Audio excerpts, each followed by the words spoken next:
Alrighty, before we get into the video, quick little bonus feature. I know it's super windy and that's probably really annoying for you guys. My apologies. How to eat cactus tuna. Let's see here, this one looks just about ready. Yeah, look at that. See how that popped off so nice and clean? This one here, not quite ready. See, there's a little bit of green there. That one is a little bit small, but it's also ready. We'll go ahead and take it. Nice big barrel cactus. Look at these barbs. I have been hooked on these more than a few times. You know, fun fact, before my family moved to my family's heritage ranch, we used to live down south, and so my dad and mom have always been real big on teaching us kids about survival skills and plant stuff and things like that. And so yeah, we used to be quite familiar with things like this. So let's go eat these. There's a couple of different ways to eat prickly pear or cactus tuna, and most prickly pear, like my favorite kind, are the little red ones that come off the end of not the barrel cactus, but the more classy cactus, I guess, the more classic looking cactus. But I have eaten this stuff before. It's still pretty good. So one of my favorite ways to eat is actually to juice it, because as you're going to see, there's a lot of seeds in there, but it's also good raw, and it's a pretty tasty survival fruit. So go ahead and get this going. Something you'll notice, not so much on these ones, but especially like with the red prickly pear, they actually have little tiny red needles on them. It's almost like a fuzz, but once you get in your fingers, it is so hard to get out. So just be aware of that. Let's see, where is it at? Right there. Maybe a little bit more.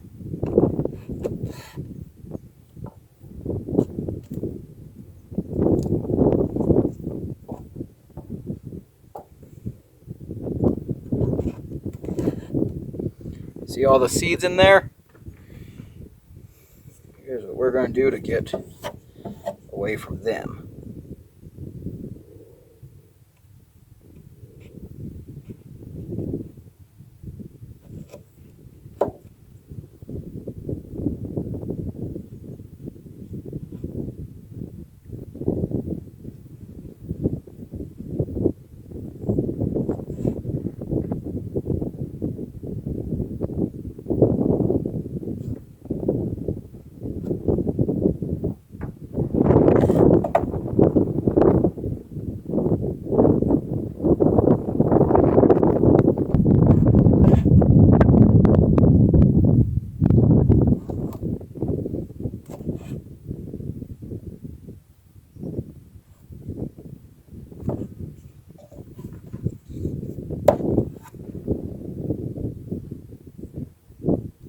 Then if we had the spines on here, take a little bit of that skin,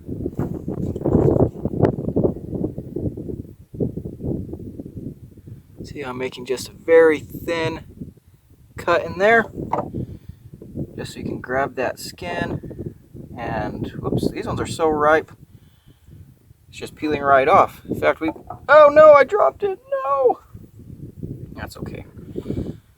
Get some of those seeds out. I think these ones might be a little bit overripe, but we'll see how they taste.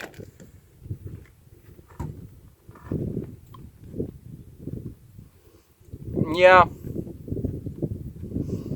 So again, with the red ones, which like I said are my favorite, they're more sweet, like like a traditional fruit would be. They're a little harder to eat because of the aforementioned little spines and stuff, but they're pretty good. These ones are not quite cucumbery, but kind of like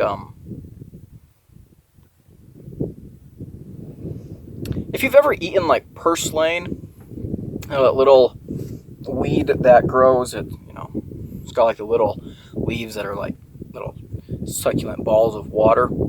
It's kind of like that, very moist. Yes, a lot of people hate that word, but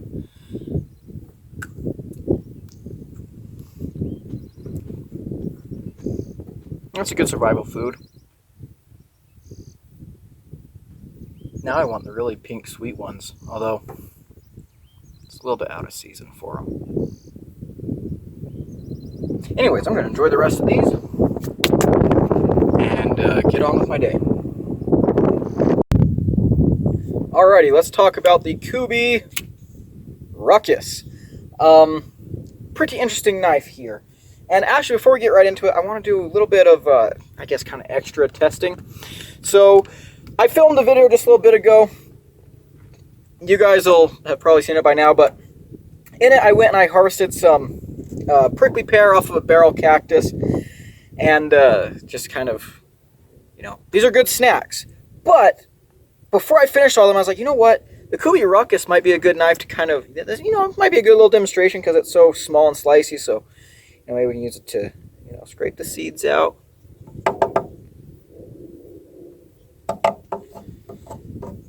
By the way, if you ever want to make a homemade salsa or something like that, these are really, really great in a salsa. Like a really hot salsa, and put these in there, and they're kind of a, give it extra texture and a little bit of yumminess. Of course, these are the yellow variety off a barrel cactus, which they don't have any spines, so you can eat the skin. In the video I did, it was a cold steel video, I showed, how to take the skin off if you're like dealing with a red one, but these ones, burst of like most cactus stuff, it's kind of like a slimy, but like good slimy.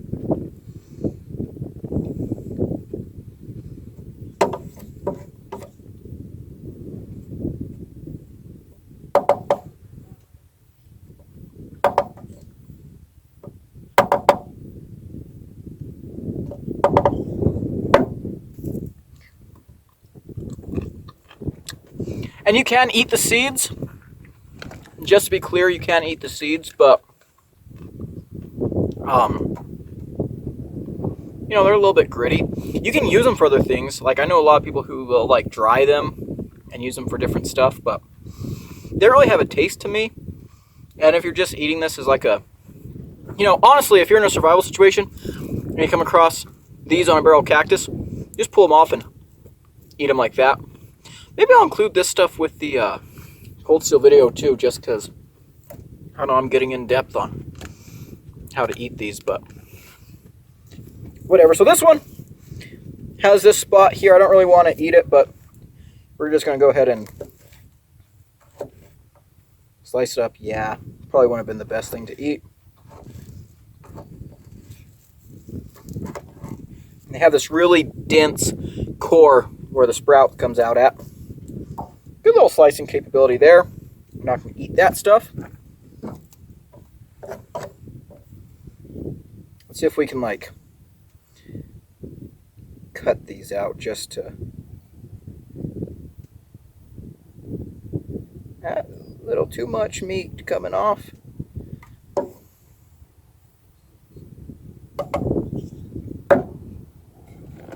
All right, good enough. Let's talk about the knife. So, Kubi, well, if I'm including this in the cold steel video, on to the video. Hey guys, welcome back to Gideon Stuff. I'm Gideon, and here, let's meet my little friend here. This big ugly caterpillar I found. Trying to fight me when I picked him. Look at him. Look at him trying to bite me. Buddy, I'm much bigger than you. Look at him. Big, fat, horned caterpillar. Not the biggest I've ever seen, but you know what? I haven't seen one of these in a long, long time. Let's go put him on some. Go put him on some weeds. He'd probably appreciate that.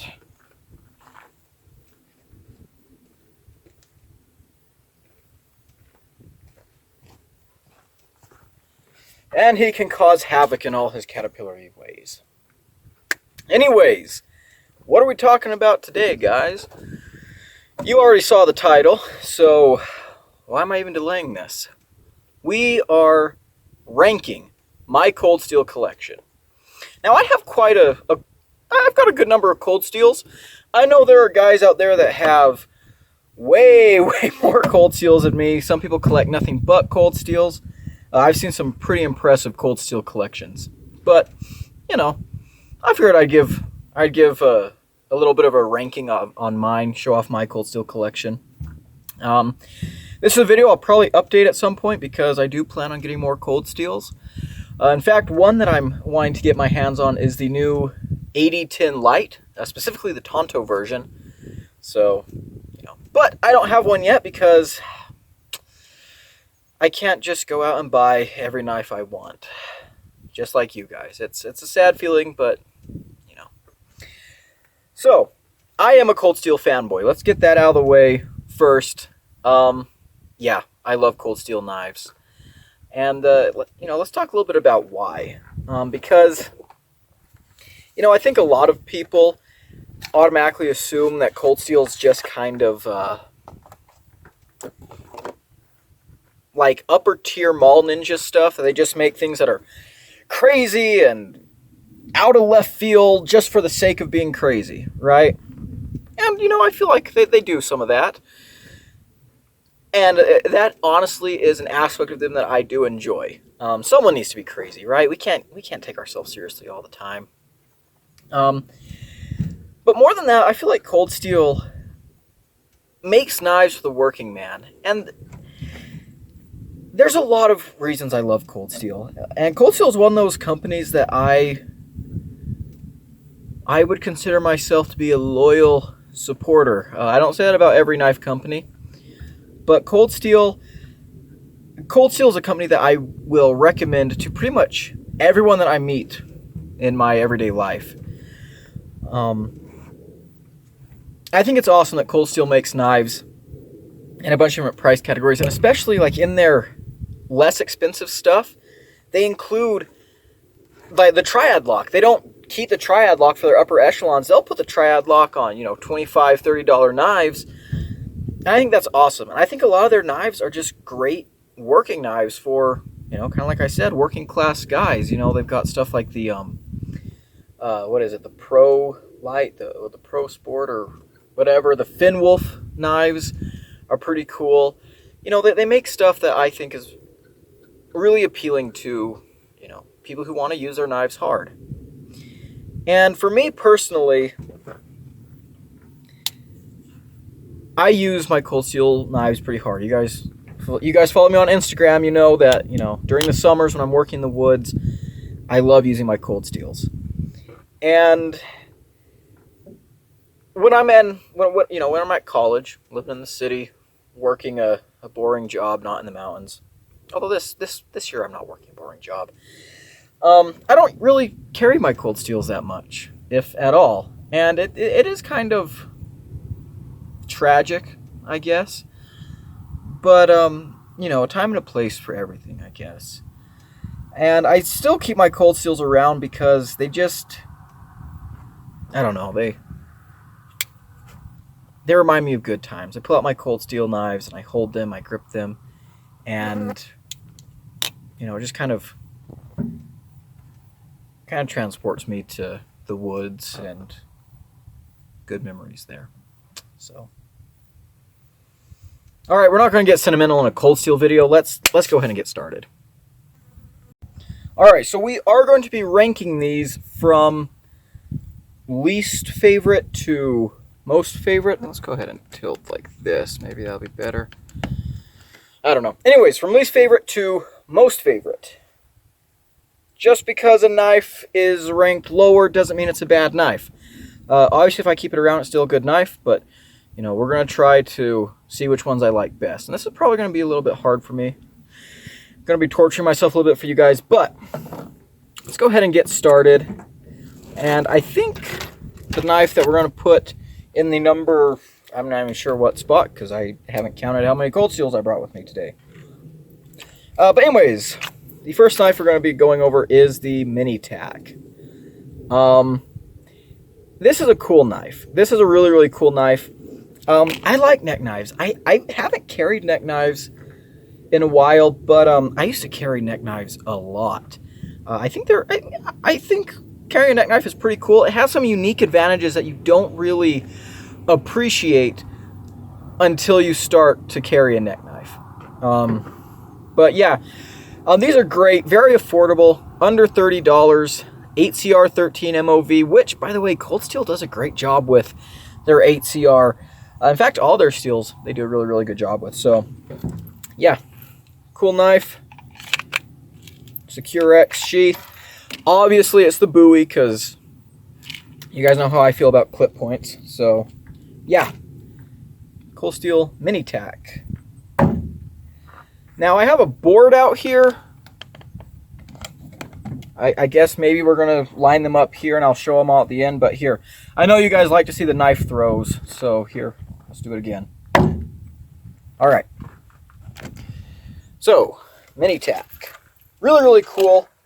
They got a bunch of different blade shapes on those. So, next knife. Probably the first Cold Steel. Is this the first one I've... No. Yeah, it is. This is the first Cold Steel I ever bought, and I did EDC it for a while because I was just crazy. But the Cold Steel Spartan. This is a... Ooh, I got that fly. Did you see that? This is a cool knife. This is one of those kind of ridiculous, over-the-top Cold Steels, and I love it. Got all kinds of gunk on my blade because I have used this knife for, gosh, all kinds of stupid stuff. It's all gritty now. I don't know if you can hear that. So I probably need to clean out. But the great thing about Cold Steels is even if you get them dirty, whoops, they still work just fine. Obviously inspired. You know, I make up a lot of words as I'm recording. But obviously inspired by, like, you know, the Greek Kopesh and big recurve blade. This is really, really fun if you just want to chop stuff down. Very comfortable handle. Austin steel. I like Austin. I think it's a good steel. But, yeah.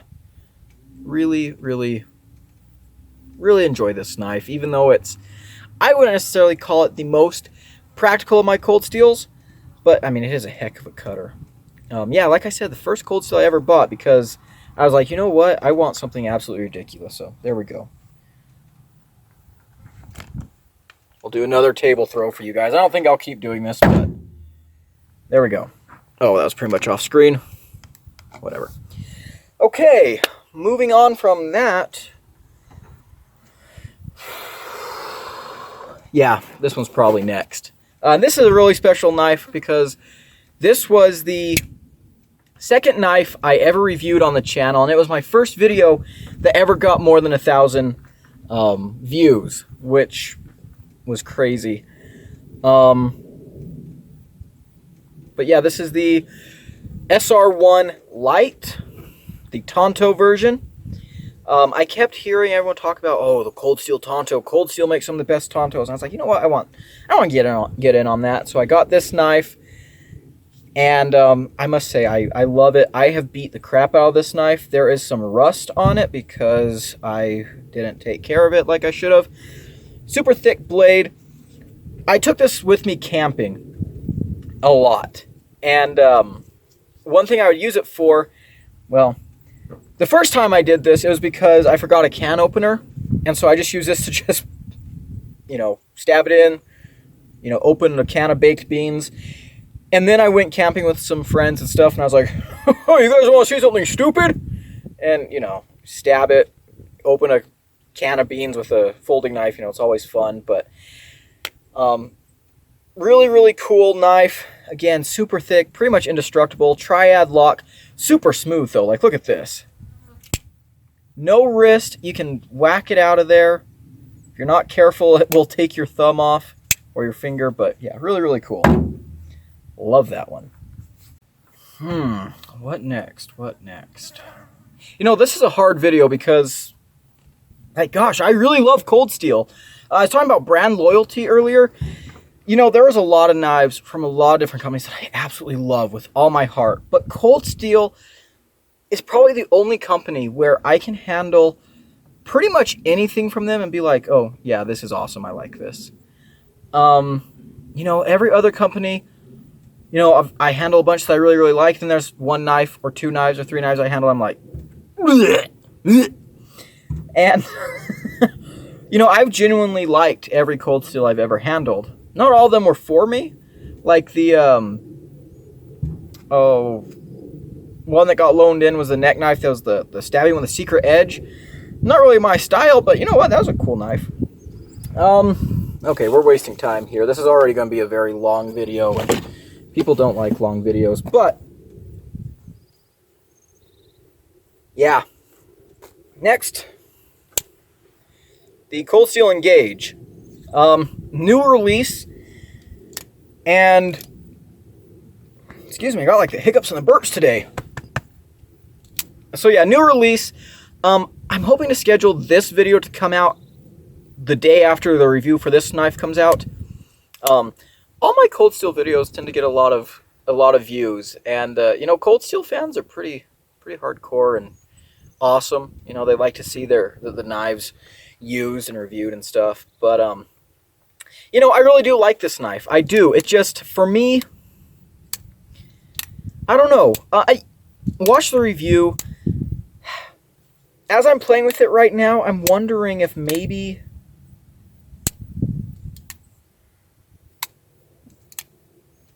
there's another knife that okay, you know what? We're going to do a little bit of a comparison, because I can't tell which one of these knives I like more than the other. The other one is the Cold Steel Code 4.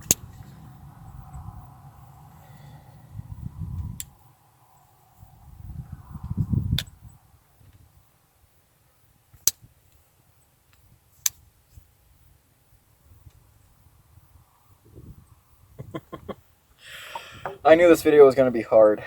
Dang it. You know what? We're going to go with the Code 4 right now.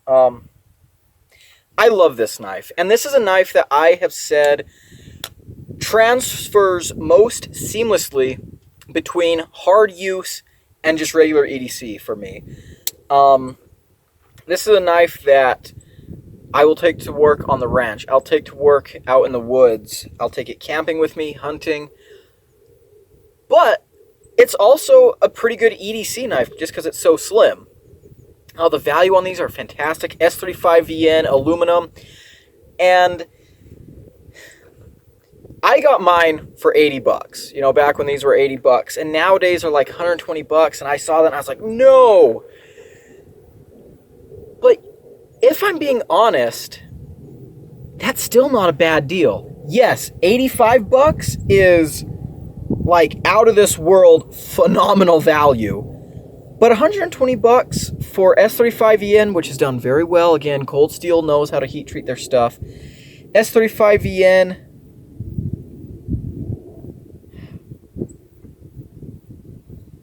You know what? It's still a great deal. Aluminum. Really, really good knife. Multiple blade shapes available. Very, very solid. Yeah, good deal. Like that one a lot. Now we'll talk about the Engage. Very interesting knife. There's a lot of elements about this that I didn't really like. The pocket clip being kind of the main one. But the Atlas lock I think is cool. You know, I'm just realizing maybe I should have brought my Dimcos to this comparison party. Because, I mean, they're not really Cold Steels, but like they're kind of made by I'm pretty sure they're made by the Cold Steel factory. The 80 20.5s. You know, really, really cool knife. For me, it's not as good as things that come later, so there's that. Okay, moving on. My Cold Steel Recon 1. This is a hell of a knife. This is one of my favorite knives to use when I'm out in the woods, and this is a perfect mix of strength and sliciness, because I don't know, it's just a very slicey knife. It's for as robust as it is, it's very slicey. This is a great knife for when I'm working the irrigation ditches, getting those tarps cut, rope, stuff like that. But it's also thick enough that I can, something we do when we're irrigating is we whittle stakes that we hammer into the ground on either side of the irrigation ditches to hold the tarps in place. It works great at that. I like the clip point because, again, I'm a buoy guy. But, you know, great for skinning if I need to do that. Just really, really good knife. Fantastic ergonomics. Cold Steel knocks it out of the park with the ergonomics, especially the Demco designs. Phenomenal. You can't really go wrong. So, yeah, great deal. Fantastic knife. We're getting to the really, really tough decisions now.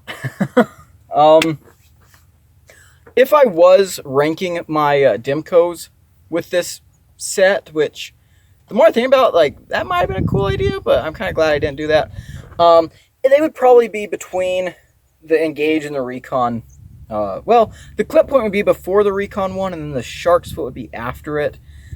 Fine knives, but one of these days I'm going to get a full-on Demco 80-20 because I need one. Okay, next knife. Okay. It's got to be Chapow! The Cold Steel Espada. Oh my gosh, this knife is just... Oh, it makes me smile every time I hold it because it is just stupid. And I love it. Let's take this knife out of my pocket. And every time I handle this knife, I can't help but to do this.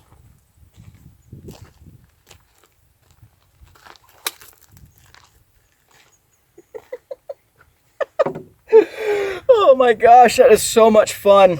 And this is a knife that, gosh, if you want to show off to someone and you want to, you know, just make them think you're crazy, this is a great one to pull out. Absolutely 100%. It will get you labeled as the crazy knife guy for the rest of your life.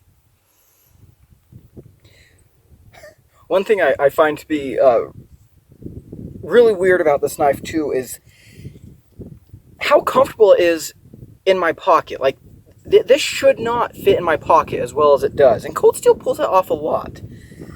And actually, another thing I want to talk about with Cold Steels right now is their pocket clips. Like, Cold Steel has a reputation for crap pocket clips. And in a lot of cases, I think that does kind of serve true. But I also think that a lot of their pocket clips... I had to pause the video earlier because I just started sneezing, like, uncontrollably, and almost did again. Oh, dang, I hate that feeling when you're like, oh, that was going to be a good sneeze, and now it's gone. Damn it. Anyways, the Cold Steel, I think, designed some really ingenious pocket clips in a lot of cases, and we'll kind of get into some of that stuff more later. But yeah, Cold Steel Espada. Nuts to butts insanity, and I love it. And look, this, you're gonna be able to see this thing when I stab it into the table. Yeah, gosh, that thing is just a monster. Okay, now we're getting into the really, really hard stuff. Next up, my Formac Scout. I love this knife. This is a knife that I carry when I don't want to carry a fixed blade, but might need a fixed blade. For example, at work in the summers, if I'm building fence and I'm going up a really, really steep hill, and, you know, I've got all my, you know, I've got my utility belt on, I have my hammer, my pliers, my extra wire, my staples, you know, tie wire, splice wire, all that stuff.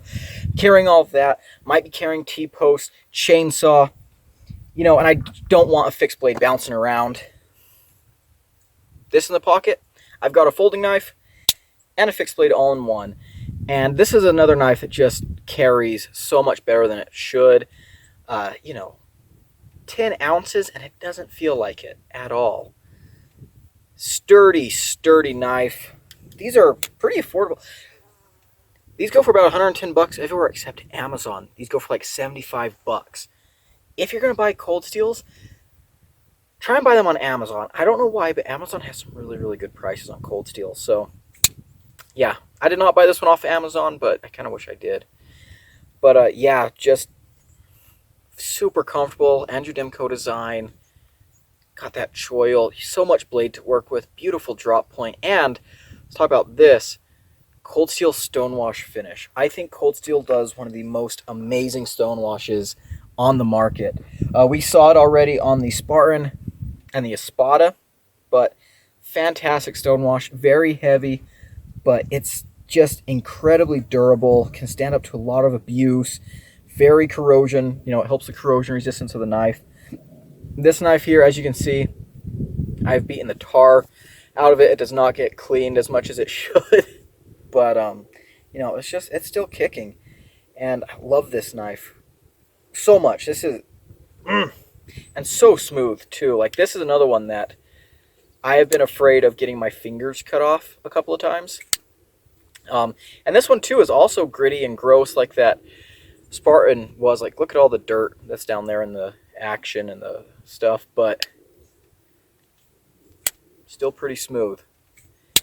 And that's impressive. That is impressive. 4-inch, just a beast of a knife that still feels manageable. It feels wieldy. It's not like awkward, and that's really, really cool. Another one down. Alrighty. Next. Oof. Jeez. I've got 3 knives here that are very similar. And, you know, those of you that have been watching the channel for a while probably know which knife is coming in at number 1, but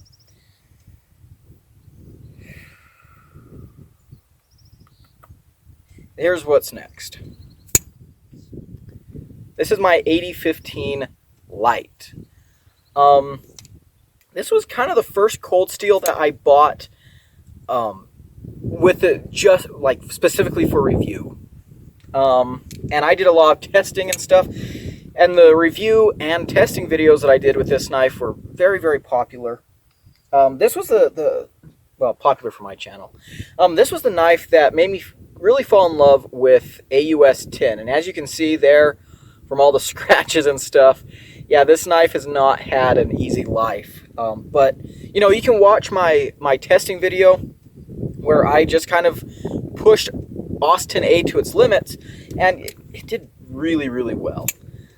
It's a great steel. This knife is, you know, the Scorpion lock is not something that's very intuitive to a lot of people, but once you get used to it, like, I've been carrying 8015s for like 3 years at this point, and, you know, once you know the knife, I mean, you can do all kinds of stuff with it. It's very easy to manipulate. But really, really love this knife. You know, is it overpriced? Maybe a little bit, but honestly, for the amount of hell you can put this knife through, I'd say it's good. You know, very good ergonomics. I love the Scorpion lock. You know, especially since it only gets stronger the more you bear down on the knife. Really, really cool. Love that knife. And you know what? Next, let's put my Plain Jane 8015. I know some of you guys are like, wait, what? So yeah, this is my Plain Jane 8015. I bought this. Actually, no, this is not one I bought. I traded for this one a while ago because of something we'll see later. But I love the 8015. I think the green looks really, really cool. All these cold steels are users, if you didn't get that, but yeah, this one is also broken in beautifully. Not quite as beautifully as the Light we just looked at, because I have not used this one as much. But yeah, S35VN, G10, yeah, just, you know, same great ergonomics. And let's actually talk about the pocket clip, because I think this is one of the greatest pocket clips ever. It's kind of like Spyderco spoon clip, and it just disappears in the hand. It works so well in the pocket, and, you know, it gives you enough room to grab the knife out of your pocket, which, you know, with a hardworking knife like this, I think that's like a necessity. You know, you need to be able to get your knife. And so yeah, you do have to sand down the G10 under the clip in my experience, but you know, I think it's totally worth it. I think it's a really, really good clip. Most of these knives are full ambi. That's another thing that Cold Steel does, and I'm a big fan of, is most of their designs are completely ambidextrous. So yeah, that's pretty cool. We've got a lot of big sharp objects here on the table that could just fall over at any minute. You know what? We're going to rearrange those. So I laid the knives down here on the board, and geez, I don't know what it is about just a line of knives laid out, but it's pretty sexy. Like, that's really cool. Very aesthetically pleasing. Gonna make for a good wide shot at the end of this. Thinking maybe a thumbnail, but I think for my thumbnail, since I'm talking about Cold Steel knives, I'm gonna have to do something crazy and ridiculous. I'm not sure what, but I'll think of something. Okay, so moving right along. We've got 3 left, guys. I'm pretty sure most of you know which they are. You know, longtime viewers will know which ones they are, but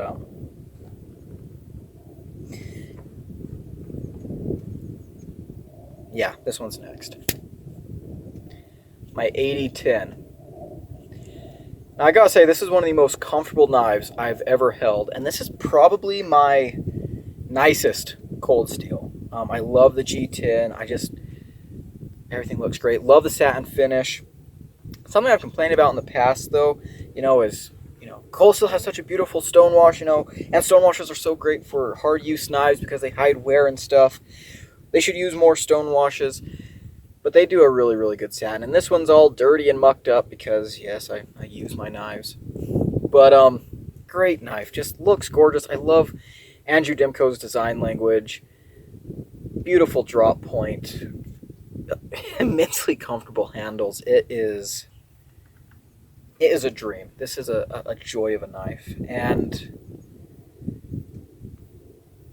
this is the knife that I kind of, you know, like I said, this one and my 8015, which is coming up, my special one, these are the knives that I kind of grab and I hold, you know, while I'm working on homework, while I'm, you know, putting together spreadsheets, stuff like that. It's kind of the knife that reminds me of the woods, that reminds me of home, of, you know, it's kind of a weird idea to have so much sentiment attached to an inanimate object, much less a knife. But, you know, this reminds me of being out in the woods, hunting, camping, hiking, just exploring, working. And, you know, I don't like living in the city. I don't. And I love the forests and mountains of my childhood, I guess. More my teenage years. I miss, you know, the place that I would consider to be the most home of a home that I've ever felt. And, you know, especially around this time of year, you know, I gotta say, you know, I love traveling. I love seeing new places. I love being out here. But, you know, there's just something special about, you know, where you come from. And, you know, especially when you spend so much time there, it becomes a part of who you are. And, you know, my family has such deep-rooted history in the woods and mountains of northern New Mexico. And, You know, this time of year, the fall of the year, I don't get, you know, I'm not home. And you know, it's something I sometimes miss, or a lot of times miss, because you know, I can close my eyes. I can picture myself in one of the hay meadows, and the hay's all been cut. It's all gold over the rolling hills. The stream hasn't frozen yet. It's still running and bubbling. The aspen trees are all gold and red. And the wind through the tree sounds different in the fall. And the wind it's even if it's just a breeze, it's cold.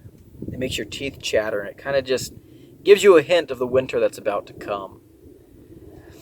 You take a big breath, you can smell the cottonwoods, you smell the aspens, and that breeze is bringing the butterscotch down from the pines, and it's just, you know, it's just one of those things that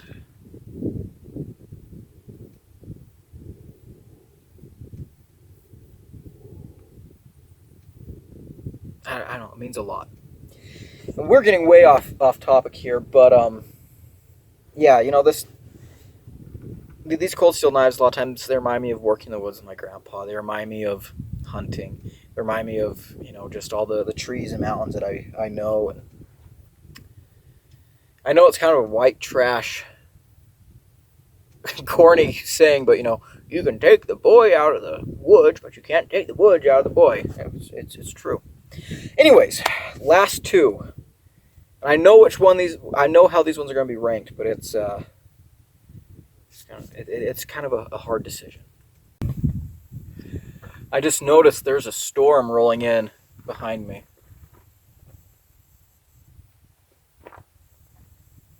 Look at it coming over the top right there. I know you guys can't see it as well as I can, but you can see the clouds really coming down through right there behind.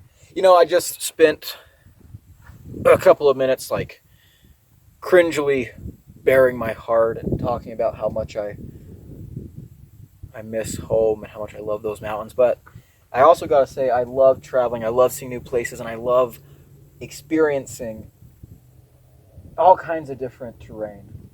Like, there's always something somewhere that can take my breath away, and these mountains are one of them.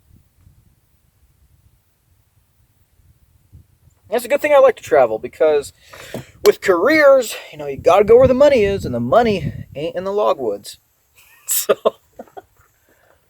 but man, that's really gorgeous. Okay, we probably better hurry up before that hits. You know, it's interesting. You guys haven't seen this video yet, but the day before yesterday, I went to film this video and some other videos, and I filmed. I EDC'd fixed blades for 2 weeks, and it got so hot. It got to be 110 degrees. My phone was like overheating, about to explode. I was sweating like a horse, and so hot. I finished that video, and then I just called it a day. Didn't film anything else. Yesterday, it rained like really, really hard up to last night. This morning, it rained a little bit. Beautiful and refreshing, and looks like it's going to do it again, which, you know, I better hurry because I've got more videos I want to film, including the review cutting for this knife, because I've EDC'd it for a while, want to get the cutting done and get it sent to Brandon Thrasher. Okay, so next knife on the list is, I don't have it right now, let me go grab it. Whoops. All right, preparedness. That knife, of course, is my beloved Cold Steel SRK. I need to do a long-term review video with this knife, but a lot of you guys, I mean, you've seen it on my Instagram all over the place. You know how much I love this knife. I love this knife so much that it's been hard for me to review any other outdoor fixed blades, because this knife just does everything I need it to do. And at this point, this knife really has kind of become a part of me. This video is a lot cornier than I was intending it to be, but bear with me. You know, I've had this knife for about 2 years now, and carried it out in the woods, camping, to work. And, you know, you talk about a tool that you can, you know, rely on with your life. And this is a knife that I kind of do. When I carry this to work in the woods, this is not just a work knife, it's a survival knife. Because, you know, again, I'm 100 miles away from any hospital, no cell phone service, it's hard to get to some of the places we go for work.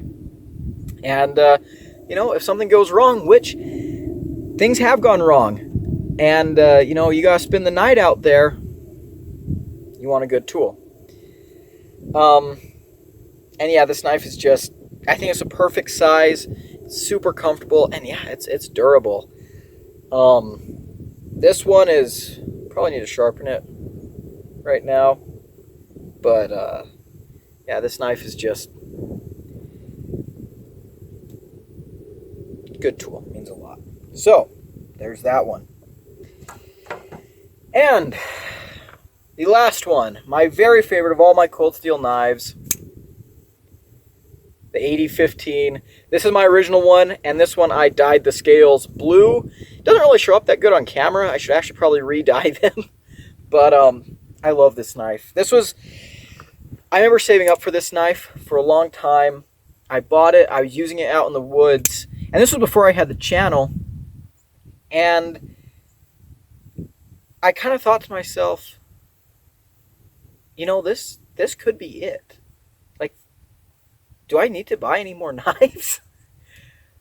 And, you know, it's that good.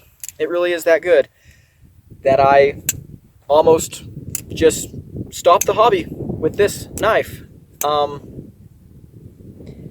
You know, again, this is one that I've beat the hell out of, used, loved, abused, and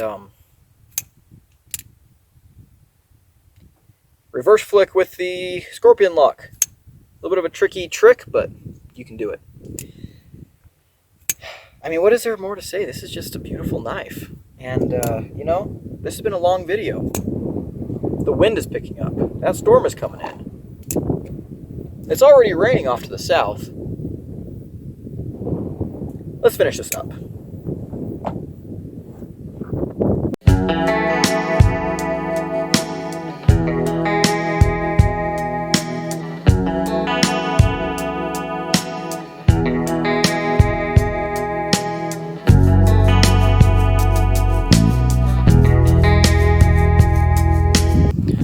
Well, the wind's shifted slightly, so maybe the storm won't get us.